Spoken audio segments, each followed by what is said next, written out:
आज आपण घरचंच जे रेग्युलर बेसन आपण वापरून रवाळ असे चवदार चविष्ट पेढ्यासारखे बेसनाचे लाडू तयार करणार आहोत। रेसिपीला सुरुवात करूया। नमस्कार, स्वागत आहे तुमचं सुषमा आज किचनमध्ये। आज आपण दिवाळी विशेष रेसिपीमध्ये बेसनाचे लाडू तयार करणार आहोत। जे नेहमी आपण बेसन दळून आणतो त्याचेच हे लाडू बनवलेले आहेत। पाहू शकता तुम्ही, अगदी रवाळ पण बनतात आणि व्यवस्थित मऊ असे झालेले आहेत।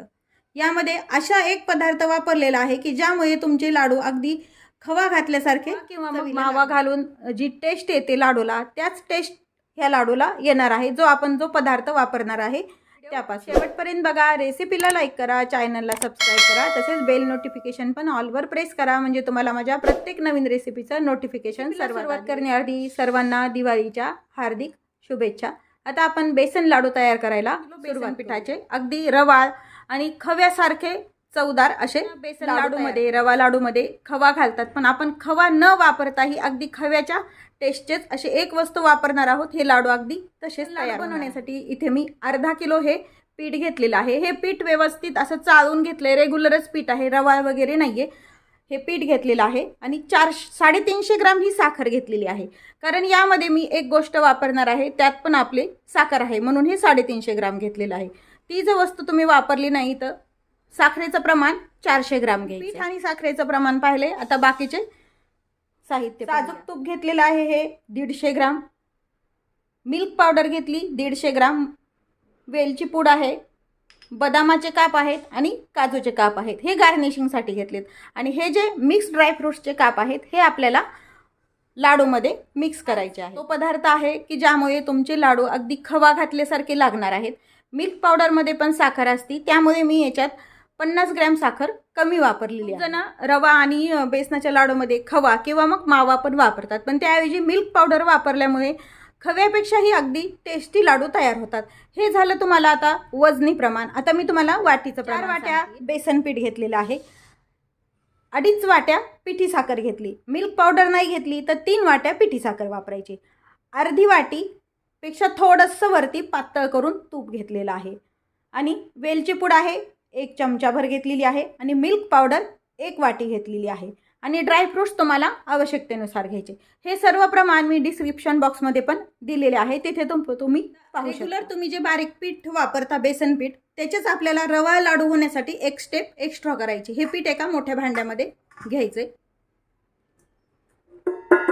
आपण जे मोजून तूप घेतले त्यातलंच एक अर्धी पळी तूप यामध्ये टाकून घ्यायचंय। काही जण याला दूध पण लावतात, पण मी फक्त तूपच वापरते, दूध किंवा मग पाणी पण लावतात। आणि हे व्यवस्थित तूप आणि पीठ छान पद्धतीने आपण पूर्ण चणा डाळीच्या पिठाला तूप लावून घेतलंय, मूठ वळल्या गेली पाहिजे, व्यवस्थित आपलं तूप लागलंय। या पद्धतीनं तूप लावून घेतल्यामुळे तुमचा लाडू हा रवाळ तयार होतो, दाताला चिटकत नाही व घशामध्ये पण बसत नाही, आणि मिल्क पावडर टाकल्यामुळे त्याला खव्यासारखी टेस्ट येते, त्यामुळे आपण हे पदार्थ दोन्ही वापरलेले आहेत। आता हे पीठ आपण असंच ठेवून द्यायचं 5 ते 10 मिनिट। ह्याला साजूक तूप लावून ठेवले। इथे मी एक कढई गरम करायला ठेवलेली आहे, मुरेपर्यंत। इथे मी ही जी मिल्क पावडर घेतलेली आहे 1 वाटी, ती आपल्याला छान अशी भाजून घ्यायची आहे। भाजल्यामुळे मिल्क पावडरची टेस्ट अगदी खव्यासारखी लागते।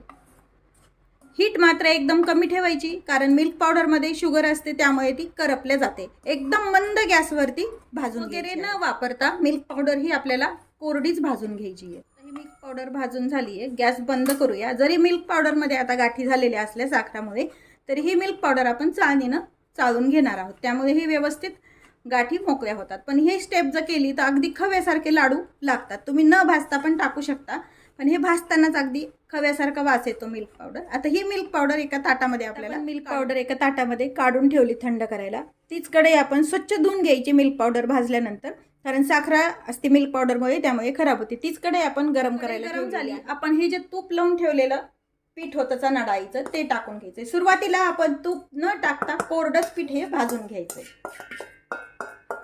जे पीठ लवकर भाजले पण जातं आणि भाजायला पण त्रास होत नाही, त्यामुळे थोडा वेळ आपण भाजून घ्यायचं असं कोरडंच, आणि नंतर साजूक तूप थोडं थोडंच टाकायचं, एकदम तूप कधीही टाकायचं। टाकल्यामुळे एखाद्या वेळेस पीठ पातळ होतं, मग तुपाचा अंदाज येत नाही।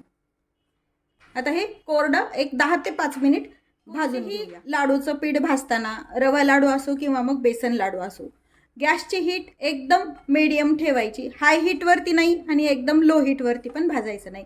आणि भाजताना कंटिन्यू ह्यामध्ये चमचा हलवत राहायचा, नाहीतर एखाद्या वेळेस हे तळाला लागतं आणि करपलं जातं. कोणतंही लाडूचं भाजताना अजून एक सांगते, शक्यतो जाड बुडाची कढई घ्यायची आणि थोडीशी पसरट घ्यायची, म्हणजे आपल्याला भाजायला त्रास होत नाही व हात गळून येत नाही. त्यामुळे शक्यतो जाड कढई घ्यायची आणि पसरट घ्यायची. अशी जे पीठ वापरलंय हे आपण डाळ भाजून वगैरे आणलेलं नाही, नॉर्मल आपण नेहमी चणा डाळीचं पीठ आणतो. हे बेसन आपण तूप न टाकताच कोरडंच एक 10 मिनिट छान भाजून घेतलेलं आहे.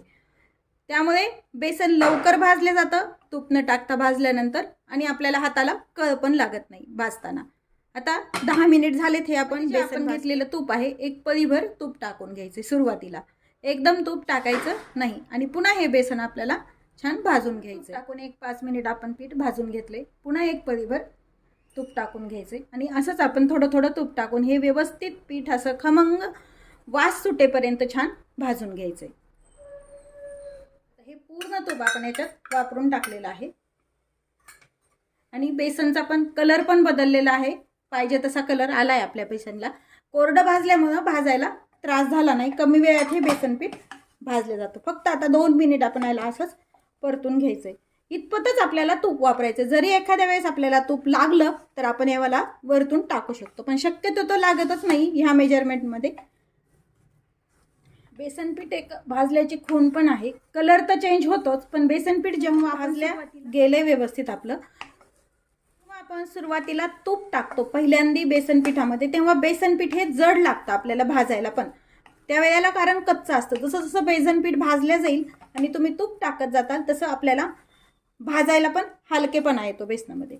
आता हे पीठ भाजून झालंय, गॅस आपण बंद करून घ्यायचा. बेसन पिठामध्ये हे जे ड्रायफ्रुट्सचे काप आहेत ते टाकून घ्यायचेत, म्हणजे याला चव छान लागते. ड्रायफ्रुट्सचे काप गरम बेसन पिठामध्ये टाकल्यानंतर, किंवा मग तुम्ही थोड्याशा तुपावरती परतून पण टाकू शकता. आता हे बेसन पीठ एका ताटामध्ये आपण थंड करायला काढून घ्यायचं. पीठ आपलं भाजून झालंय, एका मोठ्या ताटामध्ये म्हणजे परातीमध्ये आपण काढून घेतलंय. थोडंसं स्प्रेड करून घ्यायचं, म्हणजे हे थोडंसं कोमट होईल. एकदम गरम पिठामध्ये साखर कधीही मिक्स करायची नाही, नाहीतर मग ते पातळ लाडू तयार होतात. ह्या काही टिप्स आहेत, त्यामुळे लाडू कधीच बिघडणार नाहीत. तर हे थोडंसं थंड करून भाजलेलं पीठ तोपर्यंत कोमट होते, तोपर्यंत हे जे मिल्क पावडर आहे ही थोडीशी आपण मिक्सरला फिरून घेऊया, म्हणजे याचे जे गोळे झालेले आहेत ते निघून जातात. भाजल्यामुळे याची टेस्ट खव्यासारखी लागते, त्यामुळे मी हे भाजून घेतलेलं आहे. नाही भाजलं तुम्ही तशी टाकली तरी काहीच हरकत नाही. आता हे मिक्सरला बारीक करून घेऊया, म्हणजे याच्यातले सर्व खडे वगैरे झालेले आहेत ते निघून. आपण मिक्सर काढून घेतली, पाहू शकता तुम्ही, कलर पण छान येतो. थोडीशी आपण चाळून घ्यायची, म्हणजे जरी एखाद दुसरा जरी त्यातले गाठी राहिले असतील त्या पण आपल्या निघून जातील. मिल्क पावडर आपण चाळून घेतली, थोडंफार वरती राहिलेलं निघून गेलंय. हे भाजलेलं बेसन पीठ आपण कोमट करून घेतलंय, यामध्ये ही चाळलेली मिल्क पावडर टाकून घ्यायची. आपण जी ही मोजून घेतलेली पिठी साखर आहे ती पण टाकून घ्यायची. चाळून टाकायची, चाळून टाकली आहे. जी वेलची पावडर आहे ती टाकून घ्यायची आणि हे व्यवस्थित छान मिक्स करून घ्यायचंय. सुरुवातीला उलटण्याने मिक्स करून घेऊया. थोडंसं कोमट आहे, नंतर जेव्हा हे आपण हात लावू इतपत होईल तेव्हा आपण हाताने मिक्स करून घ्यायचं. हे पीठ हाताने छान मिक्स करून घेऊया. हाताच्या गरमीमुळं तूप छान सुटतं व लाडू छान बनल्या जातो. जरी पीठ छान कोरडं वाटत असेल तरी जेव्हा आपण असं हाताने मिक्स करतो तेव्हा त्याला हाताच्या गरमीमुळे तूप छान सुटतं व छान लाडू वळल्या जातो. पण आधीच जर तूप जास्त झालं तर लाडू बसल्या जातो किंवा मग रेलल्या जातो.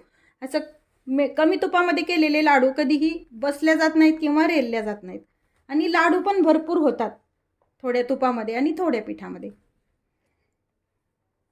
एखाद्या वेळेस पीठ जास्तच कोरडं झालं किंवा लाडू जर बनल्याच गेला नाही तर यामध्ये तुम्ही वरतून गरम करून साजूक तूप टाकू शकता, जर गरज पडली तर. नाही पडली तर तुम्ही या पद्धतीनेच, लाडू जास्तच मोका मोका व्हायला लागला तरच तूप वापरायचं. पाहू शकता तुम्ही, हाताच्या गरमीनंच हे व्यवस्थित आपण असं छान मिक्स करून घेतले. आधी सांगितल्याप्रमाणे जर तुमचा अशी लाडूला अशी मूठ बनत नसेल, वळल्या जात नसेल, तर तुम्ही थोडंसं तूप वापरायचं. आता हे व्यवस्थित मिक्स झालंय, याच्या आता आपण लाडू वळायला घेऊया. लाडू बनवण्यासाठी थोडंसं पीठ आपण हातात घ्यायचे. जसा तुम्हाला हवा तसा तुम्ही लाडू बनवू शकता. पीठ हातात घेऊन पीठ छान असं हातावरती रगडून घ्यायचं आहे, म्हणजे यामुळे पण काय होतं, लाडू असा खायला पण हलका होतो आणि टाळाला चिटकत नाही. या खूप साऱ्या टिप्ससोबत हे लाडू बनवायला पण सोपे होतात आणि खायला पण टेस्टी लागतात. प्रत्येक वेळेस हातावरती पीठ घ्यायचं, थोडंसं असं पीठ असं मॅश करून घ्यायचं हातावरतीच, म्हणजे हाताच्या गरमीनं तूप पण रिलीज होतं आणि लाडू पण हा व्यवस्थित बांधला जातो कमी तुपामध्ये पण. आता याचं आपण लाडू तयार करू. तूप वापरायचं नसेल एक्स्ट्राचं तर हे कोरडं जर मिश्रण वाटलं तर मिक्सरला तुम्ही फिरून घ्यायचं, त्यामुळे पण तूप छान रिलीज होतं व लाडू छान बनले जातात. पाहू शकता अगदी चमकदार लाडू तयार होतो हा. कलर पण छान आणि शायनिंग पण तितकीच. गार्निशिंगसाठी तुमच्या आवडीचे तुम्ही कोणतेही ड्रायफ्रूट्सचे काप वापरू शकता. इथे मी दिव्याचा आकार देण्यासाठी हे काप वापरतीये, एक बदामाचा आणि एक आहे ते काजूचा. यावरती लावून ठेवायचे, प्रेस करायचं. याच पद्धतीने आपण सर्व लाडू तयार करून घेऊया. पद्धतीने अजून एक लाडू तुम्हाला तयार करून दाखवते. पाहू शकता तुम्ही, पीठ जरी किती मोकळं असलं तरी असं जर आपण पीठ करून घेतलं तर लाडू छान बनला जातो. तर तुम्ही हातावरती असा लाडू घोळवाल तितके त्याला छान चमक पण येते आणि लाडू पण छान बनतो.